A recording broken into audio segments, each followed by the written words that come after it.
పిఠాపురం పిఠాపురంలో పవన్ కళ్యాణ్ గారు గెలిచిన తర్వాత రాష్ట్ర దేశ రాజకీయాలు కూడా చాలా మారాయి. కానీ పిఠాపురంలో వర్మ గారు మాత్రం ఇంకా మారట్లేదు.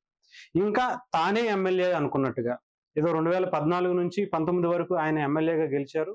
ఇప్పటి వరకు కూడా ఆయన ఎమ్మెల్యే అన్నట్టుగా ఆయన వ్యవహార శైలి అయితే నడుస్తుంది. ముఖ్యంగా నిన్న వర్మ గారి పుట్టినరోజు. బానే ఉంది. ఆయన పుట్టినరోజు ఆయనే చేసుకుంటాడు, లేకపోతే ఆయన అనుచరులు చాలా బలంగా సెలబ్రేట్ చేసుకోవచ్చు. పిఠాపురంలో వర్మ గారికి కూడా కొంత బలమైనటువంటి క్యాడర్ అయితే ఉన్నటువంటి మాట వాస్తవం అనే అనాలి. ఎందుకంటే మత్స్యకారులకు సంబంధించినటువంటి వాటిల్లో చాలా బలంగా ఆయన ఎన్నో పోరాటాలు చేసుకుంటూ వాళ్ళకి అండగా నిలబడినటువంటి వ్యక్తి. అందులో ఎటువంటి సందేహం లేదు. ఇక్కడ వరకు బాగానే ఉంది. కాకపోతే ఎప్పుడైతే పవన్ కళ్యాణ్ గారు గెలిచారు, గతంలో వైఎస్ఆర్సీపీ మీద 2019లో ఆయన ఓడిపోయి కూడా, అంతకుముందు 2009లో కూడా ప్రజారాజ్యం మీద ఓడిపోయి కూడా, ఇప్పటికీ అంటే నేను మాత్రమే గెలిచేవాడిని, పవన్ కళ్యాణ్ గారి కన్నా ముందు నేనే ఇక్కడ చాలా ఈజీగా గెలిచేవాడిని అనుకునేటువంటి వ్యక్తి పవన్ కళ్యాణ్ గారు. ఇది రాష్ట్రం అంతా కూడా మనం చూసుకుంటే కనుక పవన్ కళ్యాణ్ గారు చాలా బలంగా అటు టీడీపీకి బీజేపీకి సపోర్ట్ ఇవ్వటం వల్ల, అటు బీజేపీకి సంబంధించిన వాళ్ళైతే చాలా మంది ఎవరు ఊహించినటువంటి వ్యక్తులు కూడా ఎమ్మెల్యేలు ఎంపీలు కూడా అయ్యారు. అదే స్థాయిలో టీడీపీకి సంబంధించినటువంటి వ్యక్తులు కూడా వర్మ గారికి కూడా పోటీ చేస్తుంటే డెఫినెట్గా పవన్ కళ్యాణ్ గారి సపోర్టుతో ఆయన 2014లో అయితే ఎలా అయితే టీడీపీ నుంచి పోటీ చేయకపోయినా కానీ వర్మ గారికి ఆపోజిట్గా ఎవరు లేరు కాబట్టి ఈవెన్ జనసేనకి సంబంధించినటువంటి కేడరు లేదా జనసేనకి సపోర్ట్ చేసేటువంటి ఒక వర్గం కేడర్ అంతా కూడా వర్మ గారికి సపోర్ట్ చేశారు, అప్పుడు గెలిచారు.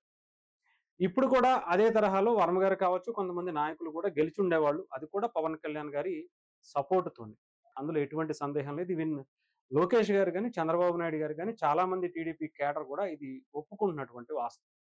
అయితే ఇక్కడ వర్మ గారి దగ్గరికి వచ్చేటప్పటికి ఏంటంటే, వర్మ గారే పవన్ కళ్యాణ్ గారిని గెలిపించారంటాం, వర్మ గారు లేకపోతే పవన్ కళ్యాణ్ గారే అసలు అసెంబ్లీకి వెళ్ళలేరు అని అనుకోవటం, ఇది కొంత చేదస్తం కింద కనిపిస్తుంది. అంటే సింగిల్గా పోటీ చేసినప్పుడు గెలవలేనటువంటి వ్యక్తి పవన్ కళ్యాణ్ గారిని ఏమాత్రం గెలిపిస్తారనేది చాలా మంది వాదన. ఇంతకుముందు మనం కూడా మాట్లాడుకున్నాం. ఇది ఒక పక్కన పెడితే, ఆయన పుట్టినరోజు ఏదో ఆయన చేసుకుంటున్నాడు, ఆయన అనుచరులు కూడా చాలా బలంగా సెలబ్రేట్ చేసుకోవాలి, తప్పులేదు. మధ్యలో పవన్ కళ్యాణ్ గారు కానీ జనసేన పార్టీ కానీ ఏం చేసింది, ఇది ఆలోచించాల్సినటువంటి విషయం. అయితే ఇక్కడ జనసేన పార్టీకి సంబంధించినటువంటి వాళ్ళ మాటలు ఏంటంటే, వర్మ గారి వల్ల కొంతమంది దాదాపు ఒక 30,000 ఓట్లు మాకు మెజారిటీ తగ్గింది పవన్ కళ్యాణ్ గారికి, లేదంటే 1,00,000 మెజారిటీ దాటేది అని చెప్పి చాలా మంది అనుకుంటున్నారు. ఎందుకు అంటే వర్మ గారు పూర్తి స్థాయిలో పవన్ కళ్యాణ్ గారి గెలుపుకి కృషి చేయలేదు అనేది వాస్తవం అని అనాలి. ఈవెన్ ఆ ఏరియాలో ఎక్కువగా పనిచేసినటువంటి వ్యక్తిగా, నేను కూడా చూసినటువంటి వ్యక్తిగా చెప్పదలుచుకున్నా. ఆయన ఇండివిజువల్గా వెళ్ళి పవన్ కళ్యాణ్ గారికి ఓటేయండి అని చెప్పి ఎక్కడ చెప్పలేనటువంటి సందర్భం. పవన్ కళ్యాణ్ గారు వచ్చినప్పుడు, నాగబాబు గారు వచ్చినప్పుడు మాత్రం ఆయన వెనకాల ర్యాలీల్లో, సభల్లో మాత్రమే కనిపించేటువంటి వ్యక్తి వర్మ గారు. ఇకపోతే ఇప్పుడు ఈ వివాదం ఎందుకు వస్తుంది అంటే, వర్మ గారు ఆయన పుట్టినరోజు చేసుకుంటే పవన్ కళ్యాణ్ గారు ఆయనకి విష్ చేయలేదని, పవన్ కళ్యాణ్ గారిని గెలిపించినటువంటి వర్మ గారికి ఆయన విషెస్ చెప్పలేదు అని తెగ బాధపడిపోతున్నారు వర్మ గారి అనుచరులు. వర్మ గారికి కూడా లేనటువంటి బాధ ఆయన అనుచరులతో చెప్పిస్తున్నారేమో అని చాలా మందికి ఉంది. ఇకపోతే ఇక్కడ ఆలోచించుకోవాల్సింది ఏంటంటే, వర్మ గారు అనే వ్యక్తి ఆయనకి సీట్ ఇవ్వకపోతే అటు టీడీపీనైనా, లోకేష్ గారినైనా, చంద్రబాబు నాయుడు గారినైనా కూడా అత్యంత హీనమైనటువంటి భాషతో తిట్టించినటువంటి వ్యక్తిగా కూడా మీరు చాలా మంది తెలుసుకోవాల్సినటువంటి విషయం. నేను ఒక ఆడియో వినిపిస్తాను, వీడియో చూపించలేను.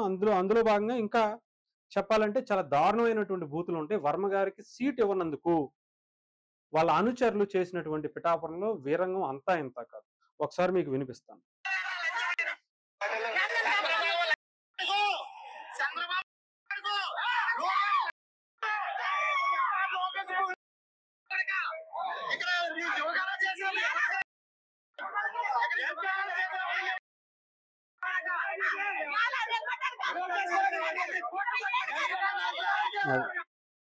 లోకేష్ గారిని, చంద్రబాబు నాయుడు గారిని అత్యంత హీనమైనటువంటి భాషతో తిట్టించినటువంటి వ్యక్తి చంద్రబాబు నాయుడు గారు. అటు తెలుగుదేశం పార్టీకి సంబంధించినటువంటి జెండాలను, ఆ పార్టీకి సంబంధించినటువంటి నాయకుల ఫోటోలను, ఫ్లెక్సీలను తగలబెట్టించి అత్యంత హీనమైనటువంటి భాషతో వాళ్ళని తిట్టినటువంటి వ్యక్తి. ఇది కొంతమంది టీడీపీ నాయకులు కూడా వర్మ గారికి సపోర్ట్ చేసేటువంటి సో కాల్డ్ టీడీపీ నాయకులు ఎవరైతే ఉన్నారో నిజాలు తెలుసుకోవాల్సినటువంటి విషయం. ఇంకా వర్మ గారు నిజంగానే ఆయన బలం ఆయన చూపించుకోవడంలో తప్పులేదు. ఆయన బలంగా జనసేన పార్టీకి సపోర్ట్ చేసి పవన్ కళ్యాణ్ గారి గెలుపులో ఉంటే డెఫినెట్‌గా లోకేష్ గారు కావచ్చు, చంద్రబాబు నాయుడు గారు కావచ్చు ఎప్పుడో ఆయనకి పిలిచి ఎమ్మెల్సీయో లేదంటే ఇంకొక పదవో ఇచ్చేవాళ్ళు. ఇవ్వలేదు అంటే దాని అర్థం ఏంటో కూడా ఆలోచించుకోండి. వర్మ గారు కూడా ఎందుకని దాని గురించి మాట్లాడలేకపోతున్నారంటే వర్మ గారు చేసినటువంటి చిట్టా అంతా కూడా టీడీపీ దగ్గర, జనసేన దగ్గర, ముఖ్యంగా టీడీపీ నాయకత్వం దగ్గర చాలా బలంగా ఉంది. పవన్ కళ్యాణ్ గారికి వ్యతిరేకంగా పనిచేశారే తప్ప అనుకూలంగా పనిచేయలేదు అని టీడీపీ అధిష్టానం కూడా వర్మ గారిని ఎక్కువ మాట్లాడితే అవన్నీ కూడా బయట పెట్టాల్సి వస్తదని చెప్పి ఇబ్బంది పెట్టుండొచ్చు. ఇక్కడ వర్మ గారికి ఆ పదవి ఇవ్వలేదు, ఈ పదవి ఇవ్వలేదు అనేది టీడీపీ అధిష్టానం చూసుకోవాలి. ఇకపోతే మొన్న జరిగినటువంటి పవన్ కళ్యాణ్ గారి మీటింగ్‌లో కూడా తగుదునమ్మా అనుకుంటూ ఆయన పిలవకపోయినా సరే, ఆయన వచ్చేయటం, ఆయన అక్కడ ఉన్నటువంటి కార్యక్రమాల్లో పవన్ కళ్యాణ్ గారి కార్యక్రమాల్లో పాల్గొనటం, అక్కడ ఉన్నటువంటి కలెక్టర్లు కావచ్చు, ఐపీఎస్ పోలీస్ సిబ్బంది కావచ్చు, "సార్ మీకు ఇన్విటేషన్ లేదు. దయచేసి మీరు వచ్చినప్పుడల్లా చిన్న చిన్న ఇబ్బందులు మీ కార్యకర్తలు సృష్టిస్తున్నటువంటి పరిస్థితి ఉంది. మీరు దయచేసి దూరంగా ఉండండంటే, "నువ్వెవరు ఆయనని ఆపటానికి" అని చెప్పి వాళ్ళ మీద కూడా దురుసుగా ప్రవర్తించి ఆయన వెళ్ళిపోవటం. పవన్ కళ్యాణ్ గారు కూడా ఎప్పుడు పక్కన పెట్టేటువంటి మనిషి కాదు. ఎందుకంటే ఆయన శత్రువును కూడా మిత్రుడిగా చేసుకునేటువంటి సామర్థ్యం ఉన్నటువంటి వ్యక్తి, మంచితనం ఉన్నటువంటి వ్యక్తి. సో వర్మ గారిని దగ్గరుండి ఆయనే పిలిచి మరి రిబ్బన్ కటింగ్స్ చేపించుకోవడం అనేది కూడా పవన్ కళ్యాణ్ గారు చేశారు. ఎంతైనా సరే అంటే తను గెలవటం అనేది అక్కడ పిఠాపురం ప్రజలు ఎంత బలంగా కోరుకున్నారు, వాళ్ళెంత నిజాయితీగా ఎన్ని ప్రలోభాలు పెట్టినా నిలబడ్డారు అనేది పవన్ కళ్యాణ్ గారికి తెలుసు. వర్మ గారు ఏం చేశారు, ఏం చేయలేదని పవన్ కళ్యాణ్ గారికి తెలియకేం కాదు. కాకపోతే ఏంటంటే ఇక్కడ ఇవన్నీ ఎందుకు అందరినీ కలుపుకొని వెళ్దాం. ఆయనకి ఇవ్వాల్సినటువంటి ఇంపార్టెన్స్ ఇద్దాం అని చెప్పేసి పవన్ కళ్యాణ్ గారి ఆలోచన అయ్యుండొచ్చు. కాకపోతే అది వర్మ గారికి కూడా ఉండాలి. వర్మ గారి అనుచరులకి ఎక్కువగా ఉండాలి. ఇంకా దీన్ని సాగదీస్తే చాలా పెద్ద దూరం వెళ్ళేటువంటి పరిస్థితే ఉంది. జనసేన నాయకులు కూడా దీన్ని ధీటుగానే చాలా బలంగానే తిప్పికొడుతున్నటువంటి పరిస్థితి ఉంది. ముఖ్యంగా వర్మ గారు మాటల్లో చేయలేనిది, చేతల్లో చేయలేనిది ఆయన అనుచరులతో చేపిస్తున్నారు. వాళ్ళని కూడా ఎక్కడా కూడా వర్మ గారు ఏమీ అనటం లేదు. పవన్ కళ్యాణ్ గారిని తిట్టినా, చంద్రబాబు నాయుడు గారిని తిట్టినా, లోకేష్ గారిని తిట్టినా వర్మ గారు బయటకొచ్చి ఏదో ఆవేశంలో ఓ మాట అన్నారులే అని మాత్రం అంటున్నారు తప్ప, "ఎరా ఎందుకన్నావురా" అని చెప్పి ఆయన పార్టీ నుంచి సస్పెండ్ చేయటం కానీ, లేదంటే షోకాజ్ నోటీస్ ఇవ్వటం కానీ, "మీరిలా చేయటం కరెక్ట్ కాదు" అని చెప్పేసి కొంచెం గట్టిగా వార్నింగ్ ఇవ్వటం కానీ ఇంతవరకు చేయలేదు. అంటే వర్మ గారు తన బలాన్ని నిరూపించుకోవడం కోసం అనేక ప్రయత్నాలు చేస్తూనే ఉంటారు. పవన్ కళ్యాణ్ గారి వల్ల ఆయన ఎదుగుదలకి బ్రేక్ పడిపోయింది అనేది మాట అయితే వాస్తవమే.